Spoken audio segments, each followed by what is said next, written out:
Welcome to the Springs in the Desert podcast. We're those friends that you can take with you wherever you are on the path of infertility. Hey listeners, welcome back to the Springs in the Desert podcast. I'm Jillian, your host, and I am joined today by teammate Cassie. How are you, Cassie? I'm doing great. How are you doing, Jillian?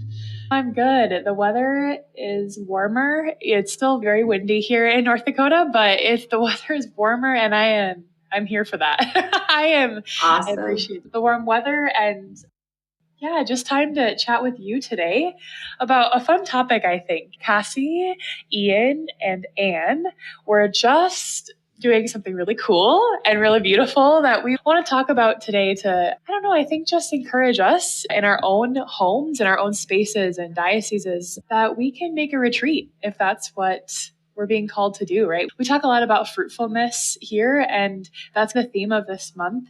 But sometimes we need to take a step back and nourish ourselves before we can go forth and give more in our marriages and to those around us. So Cassie, would you just tell us a little bit about where you were and what you were doing this last Absolutely. Yes. We were in the Diocese of Phoenix.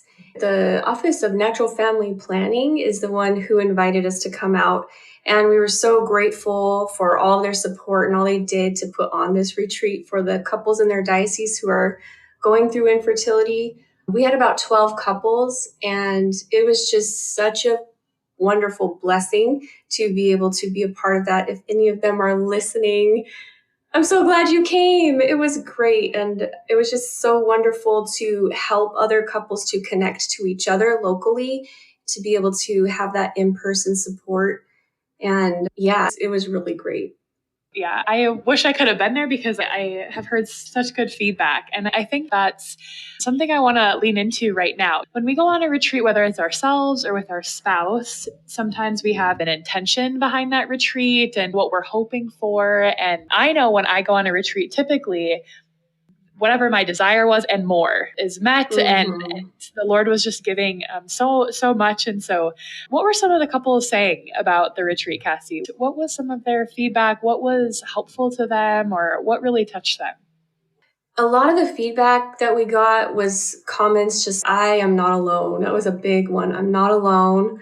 I'm loved by God. God has a plan and a purpose for our marriage, that there are gifts to be had in this season, even though there's a lot of struggles. And they were just really glad that they felt seen by the church. They felt supported. Some of them said for the first time, and that some of the burden was lifted. And that I just love hearing that a little bit of their burden was lifted and that their marriages were blessed. And just that they were able to take a step back from like all the busyness, the actions, the problem solving, to just reconnect spiritually and emotionally with themselves and with their spouses and just get a little bit more perspective. That's really beautiful. One of the first times I went on a retreat, it was, it must have been in high school, I think.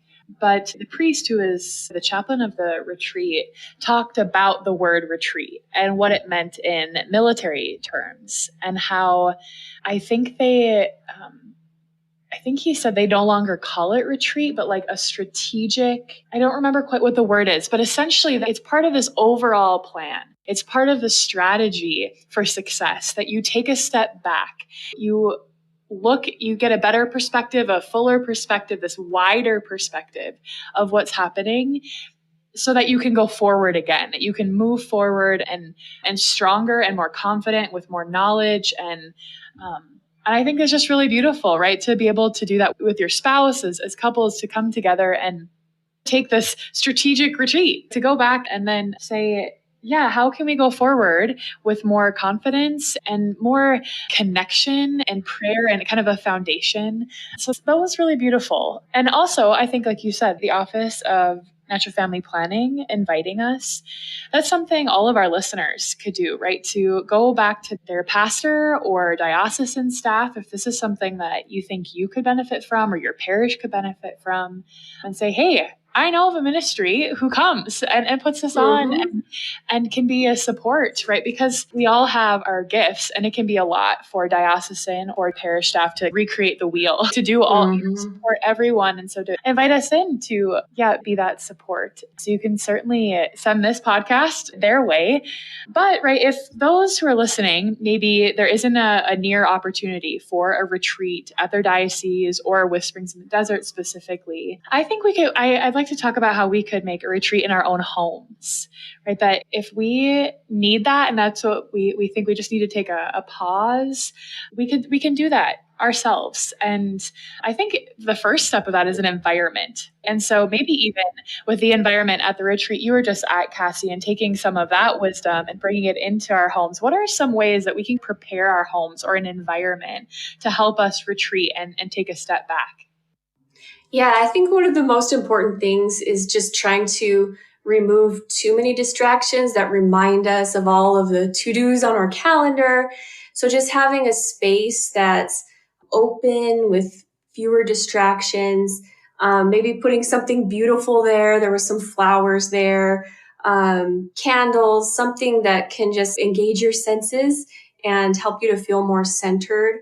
Maybe if you have a little balcony on your apartment, or you have a little deck or something, or just a little corner of your house that you can have as your little personal retreat, where this is where we're going, this is the scene that we're setting, to know that all of our energy and our thoughts are focused here in this moment.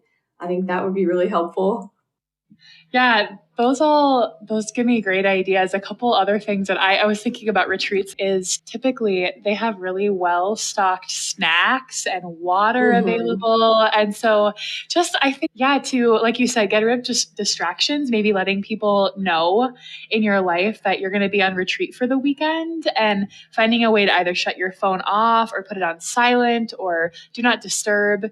And then just, like you said, these beautiful images and candles, and just have well-stocked fridge and your favorite drinks so that you can just be really nourished. And I think even if you have a TV nearby, maybe finding a way to unplug that, or just getting rid of those distractions so that you can just really enter into the silence.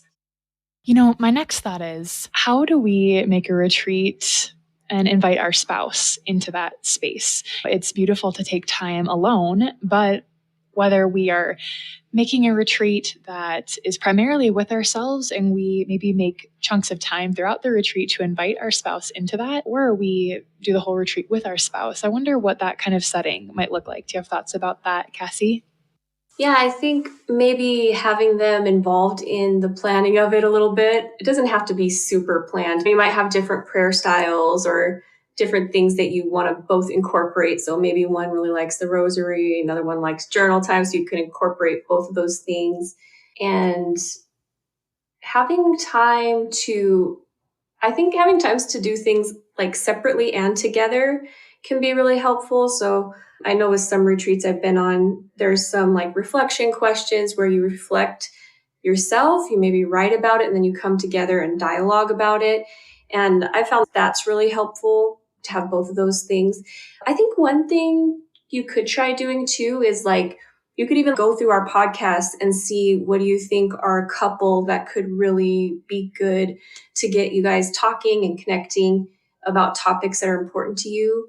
Or else I don't know. I don't know if we have any of our past retreats available online. Do you know, Jillian? Yeah, they exist. And so if that's something that listeners are really looking for, you can just certainly send us an email and we can help you find one that might be most fitting and get you access to that. But I think, the podcast is a really great idea. The blog, too. I think that you could set a schedule, create Mm-hmm. your own schedule, like breakfast, a lot of time to sleep, but breakfast, maybe starting with morning prayer, or maybe you have mass locally that you could go to, and then coming back, and maybe it is listening to a podcast and taking some time to reflect on that and journal, or maybe talking to your spouse about that topic. And then maybe there's a blog you could read together or separately. And I love that because God is going to speak into whatever it is that we're hoping to hear about, and in different ways, and he's going to surprise us. But yeah, there's also content on our YouTube as well, that are good videos about saints. There's a lot of great content that we have that you could create your own retreat at home.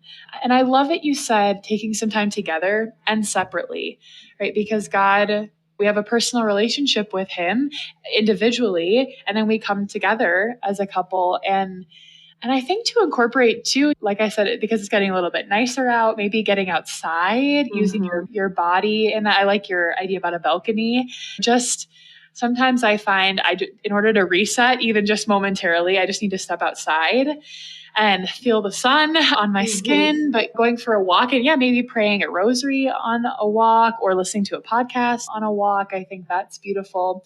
And there's so many really great devotions. You could pick a theme or you could pray about that. Okay, Lord, what topic do you want to talk about? And then say, okay. And then you could search our blog and podcast for that word or that theme and see what we have available. But like you said, if there's any way that we can help and find help with topics or navigating that, we would love to do that.